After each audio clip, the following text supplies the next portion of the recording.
And இன்னொரு update Australian டீம்ல இருந்து ஜார்ஜ் பெய்லி நம்மளுக்கு தெரியல, அவர் தான் சீஃப் செலக்டரா இருக்காரு ஆஸ்திரேலியன் டீமுக்கு.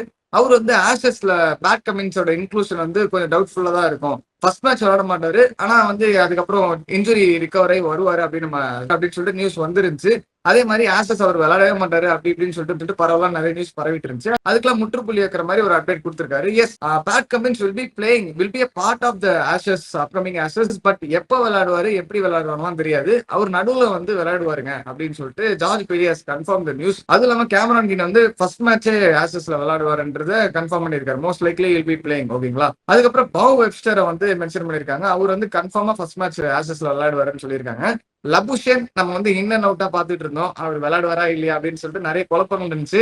பெய்லி வந்து இப்ப கன்ஃபார்ம் பண்ணிருக்காரு. He has a good record இந்த டொமஸ்டிக் கிரிக்கெட். ஃபர்ஸ்ட் கிளாஸ்ல வந்து நல்லா விளையாடி இருக்காரு.